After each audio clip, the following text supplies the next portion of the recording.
नमस्ते दोस्तों, स्वागत है आपका बिजनेस बातें विथ टैक्स सेलर। मैं हूं आपका दोस्त अवधेश और आज हम बात करेंगे एक ऐसी चीज़ की जो हर इंडिया के वॉलेट में होती है। नहीं, मैं यहाँ पैसे की बात नहीं कर रहा हूँ। यह है पैन कार्ड। आज का एपिसोड का टाइटल ही पैन कार्ड की कहानी, पास्ट, प्रेजेंट और फ्यूचर। ये एक ऐसा डॉक्यूमेंट है जो टैक्स से लेकर बैंक अकाउंट तक हर जगह काम करता है। तो चलो एक कप चाय या कॉफ़ी लो और सुनो पैन की पूरी कहानी, हिस्ट्री से लेकर इसका फ्यूचर तक, विथ मैक्सिमम नॉलेज और फन फैक्ट्स। और हाँ, एपिसोड के एंड में एक सरप्राइज क्विज भी है जो पैन क्या है ये चीज़। तो सबसे पहले ये पैन होता क्या है। पैन का फुल फॉर्म है परमानेंट अकाउंट नंबर। ये एक 10 डिजिट का अल्फ़ा न्यूमेरिक कोड है जो इनकम टैक्स डिपार्टमेंट देती है। इसके बिना आपका फाइनेंशियल लाइफ थोड़ा सा इनकम्प्लीट है, जैसे बिरयानी बिना रायता के। ये कोड हर टैक्स पेयर को आइडेंटिफाई करता है, चाहे आप इंडिविजुअल हो, कंपनी हो या HUF, हिंदू अनडिवाइडेड फैमिली। मिसाल के लिए, अगर हमारे महात्मा गांधी जी का पैन होता तो क्या होता, शायद ये हो सकता था AAGX1234Z। यहाँ G4 गांधी है, समझे। पैन एक लिमिटेड कार्ड के रूप में आता है जिसमें आपका नाम, डेट ऑफ बर्थ और फ़ोटो होती है। ये सिर्फ टैक्स के लिए नहीं बल्कि आइडेंटिटी प्रूफ के लिए भी काम करता है। और ये इतना यूनिक है कि दो लोगों का पैन कभी एक समान नहीं हो सकता। ये एक तरह से आपका फाइनेंशियल फिंगरप्रिंट है। डिड यू नो, इंडिया में लगभग 78 करोड़ पैन कार्ड्स इशू हो चुके हैं। ये एक छोटा सा कार्ड है लेकिन इसका इम्पैक्ट बहुत बड़ा है। अब ये पैन कार्ड का स्ट्रक्चर समझो। इसके 10 डिजिट्स का एक मतलब होता है। इसमें जितने भी 10 डिजिट्स हैं उसका हर एक कैरेक्टर्स का अपना एक मीनिंग है। फर्स्ट जो 3 कैरेक्टर्स होते हैं वो रैंडमली अल्फ़ाबेटिकल होते हैं, जैसे AAA से ZZZ तक कुछ भी हो सकते हैं इसमें से। चौथा कैरेक्टर होल्डर का टाइप, यानी फोर्थ कैरेक्टर जो होता है होल्डर का टाइप बताता है, जैसे P for person, C for company, T for trust. पांचवा कैरेक्टर यानी फिफ्थ कैरेक्टर आपका सरनेम का पहला लेटर होता है, यानी फर्स्ट लेटर होता है। नेक्स्ट जो 4 डिजिट्स होते हैं वो सीक्वेंशियल नंबर्स होते हैं, जो कि 0001 से 9999 तक जा सकता है। लास्ट कैरेक्टर एक चेक डिजिट जो कोड वेरीफाई करता है। तो ये एक छोटा सा कोड है लेकिन इसमें बड़ी साइंस है। साइंस पढ़ी है। अगर आपका पैन कार्ड नंबर याद है तो शेयर करो। नहीं, भूल कर भी शेयर नहीं कीजिएगा। जहाँ शेयर करनी है वहीं शेयर कीजिए। आप लोग चाहते होंगे कि पैन आया कहाँ से, कब ये शुरू हुआ, कैसे हुआ। तो हम बताते हैं पैन की हिस्ट्री कैसे शुरू हुआ ये। तो चलो अब टाइम ट्रेवल करते हैं और देखते हैं कि पैन की हिस्ट्री। आज से पहले 1960s तक इंडिया में टैक्स पेयर्स के लिए कुछ जनरल इंडेक्स रजिस्टर हुआ करता था, जिसको कि GIR नंबर हम लोग बोलते थे। लेकिन ये सिस्टम परफेक्ट नहीं था। GIR नंबर सिर्फ एक लोकल असेसिंग ऑफिसर के अंडर यूनिक होता था, नेशनली नहीं। मतलब ये किसी एक लोकल अथॉरिटी के अंदर में होता था, एक लोकल असेसिंग ऑफिसर होता था, उसके अंडर में जितने भी लोकल हैं उनके यूनिक नंबर होते थे, लेकिन ये नेशनली यूनिक नहीं होते थे। तो हर एक लोकल का अलग अलग यूनिक नंबर कभी कभी सेम भी हो सकता था। मतलब एक ही नंबर दो लोगों को मिल सकता था अलग अलग जगह पे। ये तो बिल्कुल जैसे दो लोगों का सेम नाम होना, कन्फ्यूजन ग्रांटेड था। 1972 में इनकम टैक्स एक्ट के सेक्शन 139A के अंदर पैन सिस्टम इंट्रोड्यूस हुआ। ये एक नेशनल लेवल यूनिक आइडेंटिफायर था जो हर टैक्स पेयर के फाइनेंशियल ट्रांजैक्शंस को ट्रैक करता था। इसका मेन पर्पस था टैक्स इवेजन रोकना, क्योंकि उस टाइम ब्लैक मनी और टैक्स चोरी एक बड़ी प्रॉब्लम थी और ये बड़े पैमाने पे चल भी रहा था। पैन ने हर ट्रांजैक्शंस को एक सिंगल नंबर से लिंक किया, जिससे इनकम टैक्स डिपार्टमेंट को सब कुछ ट्रैक करना आसान हो गया। शुरू में पैन कार्ड मैनुअली इशू होता था और प्रोसेस थोड़ा स्लो था, लेकिन 1990s में जब कंप्यूटर्स आए पैन सिस्टम और स्ट्रॉन्ग हुआ। 2000s में NSDL national security depository limited और UTI TSL ने पैन इशुएंस को स्ट्रीमलाइन किया और ऑनलाइन एप्लीकेशन शुरू हुई। आजकल तो आप घर बैठे ई पैन कार्ड डाउनलोड कर सकते हो। ये थी पैन की कहानी का फर्स्ट चैप्टर। पैन सिस्टम 1972 में शुरू हुआ, लेकिन क्या आप जानते हो पहले टैक्सपेयर्स के पास कोई नेशनल लेवल आईडी नहीं था। पैन ने टैक्स सिस्टम को ट्रांसपेरेंट बनाया। सोचो, एक छोटा सा चाय स्टॉल वाला भी पैन के थ्रू अपना बिजनेस लीगली चला सकता है। यह कार्ड उसके सपने को रियलिटी बनाने का एक छोटा सा स्टेप है। आप एक काम कर सकते हो, आपने अपना पहला पैन कार्ड जो आपको अपना पहला पैन कार्ड आपके हाथ में आया था, तो कब मिला, कैसे मिला, आपको कैसा लगा, और आपके हाथ में जब वो पैन कार्ड आया था तो आपने क्या सोचा था, ये कितना ज़रूरी है और अभी ये कितना ज़रूरी है, ये नीचे कमेंट में आप बताएं। अब बात करते हैं पैन का रोल। पास्ट में क्या था, पहले क्या करता था पैन। अब बात करते हैं पैन के पास्ट रोल की। जब पैन शुरू हुआ, उसका मेन काम था टैक्स कलेक्शन को स्मूथ करना और टैक्स इवेजन को रोकना। पहले लोग कैश में बड़े ट्रांजैक्शंस करते थे और इनकम टैक्स डिपार्टमेंट को पता ही नहीं चलता था। पैन ने ये प्रॉब्लम सॉल्व किया, क्योंकि हर बड़े ट्रांजैक्शन जैसे प्रॉपर्टी खरीदना या बैंक अकाउंट खोलना में पैन नंबर कोड करना जरूरी हो गया। पैन का एक और बड़ा रोल था हाई नेटवर्थ इंडिविजुअल्स को ट्रैक करना। मतलब जो लोग बड़े बिजनेसमैन या इन्वेस्टर्स थे, उनके फाइनेंशियल एक्टिविटीज़ को मॉनिटर करना आसान हो गया। इससे ब्लैक मनी का सर्कुलेशन भी कम हुआ। और हाँ, pan card proof of identity के रूप में भी काम आने लगा, जैसे पासपोर्ट या वोटर ID कार्ड के साथ। 80s और 90s में जब इंडिया का इकोनॉमी लिबरलाइज हुआ, पैन और ज़रूरी हो गया, क्योंकि फॉरेन इन्वेस्टमेंट्स और बिजनेस बढ़ने लगे। फॉरेन नेशनल्स भी पैन ले सकते थे अगर उनके पास वैलिड वीज़ा होता था। तो ये एक तरह से इंडिया का फाइनेंशियल सिस्टम का बैकबोन बन गया। पैन ने 1970s में से लेकर अब तक टैक्स इवेजन को रोकने में बड़ा रोल प्ले किया है। इसके बिना हाई वैल्यू ट्रांजैक्शंस ट्रैक करना ऑलमोस्ट इम्पॉसिबल था।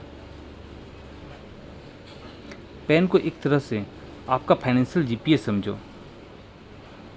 ये बताता है कि आपके पास पैसा कहाँ से आ रहा है, कहाँ जा रहा है, और ये गवर्नमेंट को भी ये पता चलता है। समझो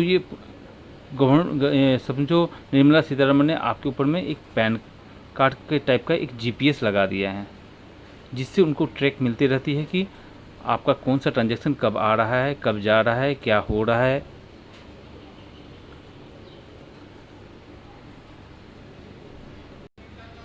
तो हाँ, आज हम पता करते हैं पैन का रोल प्रेजेंट में क्या है।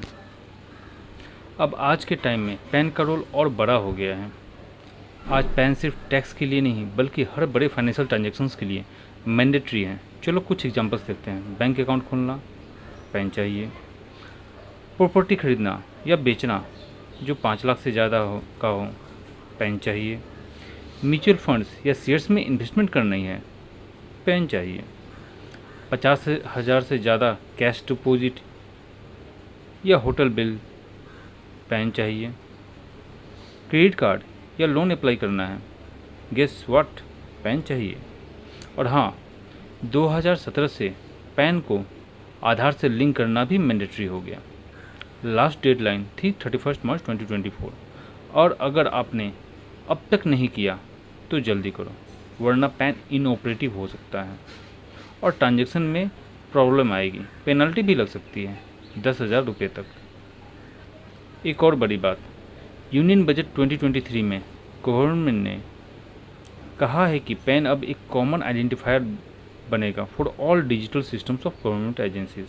मतलब पैन अब सिर्फ टैक्स के लिए नहीं, बल्कि बिजनेस रजिस्ट्रेशन और गवर्नमेंट एजेंसीज के लिए भी यूनिवर्सल आईडी बन सकता है। ये डिजिटल आईडी का एक बड़ा स्टेप है। अब एक नया अपडेट आया है, पैन 2.0। ये क्या है? नवंबर 2024 में यानी 2024 में कैबिनेट ने पैन 2.0 प्रोजेक्ट अप्रूव किया, जिसका बजट है 1435 करोड़ रुपए। इसमें पैन सिस्टम को फुल्ली डिजिटल और पेपरलेस बनाया जा रहा है with a QR code on e PAN for quick verification. ये फ्री में अपग्रेड होगा फॉर एग्जिस्टिंग यूजर्स, जो अभी यूजर्स हैं उनके लिए फ्री है, और न्यू एप्लीकेंट्स के लिए प्रोसेस और फास्ट हो जाएगा। प्लस सिक्योरिटी भी बढ़ेगी टू प्रिवेंट फ्रॉड। ये है डिजिटल इंडिया का असली जादू। पैन 2.0 में QR कोड वाला ई पैन मिलेगा, जो आपको ईमेल पे आएगा, नो कॉस्ट फॉर अपग्रेड। ये है फ्यूचर रेडी पैन। क्या आपका पैन आधार से लिंक्ड है? अभी चेक करो और मुझे कमेंट में बताओ कि लिंक है या नहीं है। और अगर पैन 2.0 के बारे में एक्साइटेड हो तो पैन 2.0 ट्रेंड ज्वाइन करो, पैन 2.0। पैन का प्रेजेंट तो देख लिया, अब देखते हैं पैन का फ्यूचर आगे क्या होगा। चलो अब फ्यूचर की बात करते हैं। पैन का रोल आगे और बड़ा होने वाला है। पैन 2.0 प्रोजेक्ट तो बस शुरुआत है। सोचो एक दिन आपका पैन कार्ड एक सुपर आईडी बन सकता है, जो ना सिर्फ एक टैक्स के लिए बल्कि government agencies, services, business licences और इवन हेल्थ केयर या एजुकेशन के लिए यूज़ हो। जैसे आधार एक यूनिवर्सल आईडी बन गया, पैन भी उसी डायरेक्शन में जा रहा है। फ्यूचर में पैन सिस्टम और टेक ड्रिवन होगा। रियल टाइम डाटा वैलिडेशन और AI बेस्ड एनालिटिक्स से फ्रॉड और टैक्स इवेजन और कम होगा। प्लस पेपरलेस प्रोसेस और ई पेन के साथ आपको फिजिकल कार्ड कैरी करने की ज़रूरत नहीं होगी। सब कुछ डिजिटल वॉलेट में। बिजनेस के लिए भी ये गेम चेंजर होगा, क्योंकि गवर्नमेंट एजेंसीज के साथ इंटीग्रेशन और सिमलेस हो जाएगा।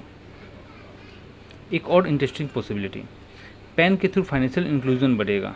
छोटे बिजनेसमैन, फ्रीलांसर्स और रूरल एरियाज़ के लोग भी इजीली पैन ले सकेंगे और बैंकिंग और इन्वेस्टमेंट के अपॉर्चुनिटीज़ खुलेंगे। ये इंडिया के इकोनॉमी को और ट्रांसपेरेंट और स्ट्रॉन्ग बनाएगा। पैन 2.0 के साथ इंडिया का टैक्स सिस्टम और भी ट्रांसपेरेंट और डिजिटल बनेगा। ये एक छोटा सा कार्ड है, लेकिन 140 करोड़ लोगों के सपने कनेक्ट करता है। सोचो एक दिन आप अपना पैन कार्ड स्कैन करके इंस्टेंटली लोन या बिजनेस लाइसेंस ले सकते हो, बिल्कुल जैसे UPI से पेमेंट करते हो। ये है पैन का फ्यूचर। फ्यूचर में पैन कैसा होगा, ये सोचा है? क्या पैन एक दिन आधार जैसा सुपर आईडी कार्ड बनेगा? देखते हैं। #Future of PAN. Practical tips and fun quiz. जैसा कि मैंने आपको बोला था, अब थोड़ी प्रैक्टिकल बातें करते हैं। पैन कार्ड के लिए अप्लाई कैसे करना है? बहुत सिंपल है। इंडियन सिटीजन्स के लिए फॉर्म 49A और फॉरेनर्स के लिए फॉर्म 49AA। ऑनलाइन अप्लाई करो NSDL या UTI ITSL वेबसाइट पे। फीस है 107 रुपीज़। अगर कार्ड इंडिया में चाहिए या 989 रुपीज़ अगर फॉरेन एड्रेस पे चाहिए। डॉक्यूमेंट्स चाहिए ID प्रूफ, एड्रेस प्रूफ और फ़ोटो। आधार लिंक करना ना भूलो, वरना पेनल्टी लग सकती है। हाँ, इसको एक और तरीके से भी हम लोग अप्लाई कर सकते हैं। इनकम टैक्स पोर्टल पे free of cost within 5 minutes आपको ये सॉफ्ट कॉपी में आपको ये मिल जाता है। आप अप्लाई कर सकते हो। ये इसका मैक्सिमम ऐसे तो विदिन 4 आवर्स में आपके मेल पे आ जाता है। अगर नहीं आया तो इसके लिए टेंशन लेने की ज़रूरत नहीं है। विदिन 48 आवर्स कभी कभी डिले या कुछ वेरिफिकेशन के पर्पज़ से भी रुक सकता है, और किसी किसी केस में, माइनर केस में आपका 1 वीक और 1 मंथ भी ले लेता है। लेकिन maximum max to max 95% chances होते हैं कि ये विदिन 4 आवर्स में आपके मेल में आ जाते हैं एक PDF फॉर्म के रूप में। और अगर आपका पैन ऑलरेडी है तो चेक करो कि डिटेल्स अपडेट है या नहीं। नेम या एड्रेस चेंज हुआ है तो पैन करेक्शन फॉर्म फाइल करो। अब एक फन क्विज,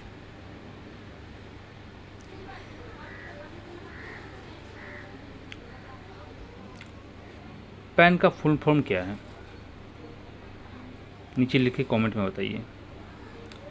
पैन कार्ड का फोर्थ कैरेक्टर क्या बताता है? क्वेश्चन नंबर 2 हो गया ये। क्वेश्चन नंबर 3, पैन 2.2 में क्या नए फीचर हैं? कमेंट में बताइए और शायद आपको शाउट आउट मिले नेक्स्ट एपिसोड में। So here is a challenge, you have to comment on 7 funny and unique PAN number like swag 2000 के, हिसी 420 for you,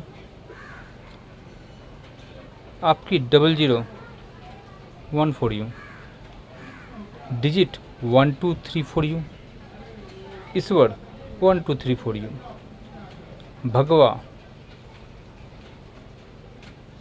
000 for you, Hindu 000 for you, Allah 0786 you, make tree chart with clip art as pen suggest. तो दोस्तों, ये थी pan card की पूरी कहानी 1972 से लेकर पैन 2.0 तक। ये छोटा सा कार्ड आपके फाइनेंशियल लाइफ का सुपर हीरो है, जो टैक्स से लेकर इन्वेस्टमेंट तक सब कुछ स्मूथ करता है और फ्यूचर में ये और बड़ा रोल प्ले करेगा इन इंडियाज़ डिजिटल रिवॉल्यूशन। अगर ये एपिसोड पसंद आया तो अपने दोस्तों के साथ शेयर करो और हैशटैग पैन की कहानी के साथ अपनी पैन स्टोरी या क्विज आंसर्स पोस्ट करो मेरे कमेंट में। और मिलते हैं नेक्स्ट एपिसोड में विथ मोर बिजनेस बातें, क्योंकि जब भी फाइनेंशियल डिसीजन लेने में कन्फ्यूजन करो फील, तो टैक्स सीलर के साथ करो उसको हील। तब तक कीप लर्निंग, कीप अर्निंग और अपना पैन सेफ रखना। Bye bye.